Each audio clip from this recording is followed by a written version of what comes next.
kovose vargu ar daugelis dalyvavo tokių tvirtinimų, bet karo žymių galima pastebėti praktiškai kiekvienam. Skeveldrų suvarpytos sienos, puikus pavyzdys. Čia yra į antrą aukštą nulipimo kopėčios atrama, galima tik įsivaizduoti, koksai sprogmuo padaro tokias atplaišas metalo.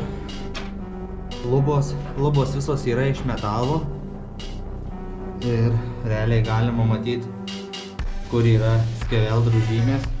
Štai sakykim, čia ypatingai daug suvarpytas skeveldromis, bet klausimas, jeigu nedalyvavo karo veiksmuose, kodėl jos suvarpytos? Tai atsakymas gana yra paprastas. Vienas atvejis, kai buvo daroma karui baigiantis ar net po karo, tiesiog sprogdinta, tiesiog bandyta naikinti, dėja dėl tvirto pastatymo nepavyko to padaryti. Kaip bebūtų keista, bet kaip sovietinis statinys gana tvirtas. Dar yra keletas variantų.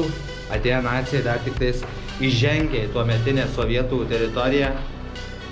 Dabartinė Lietuvos teritorija buvo skirta sieną, su dideliu pasipriešinimu nesusidūrė, tačiau amunicijos tikrai buvo perpildyti sandėliai ir tokie tvirtinimai buvo puikus variantas pasitreniruoti, taiklumą, pašaudyti, galbūt artileriją išmėginti, galbūt didesnio kalibro ginklus kažkokius.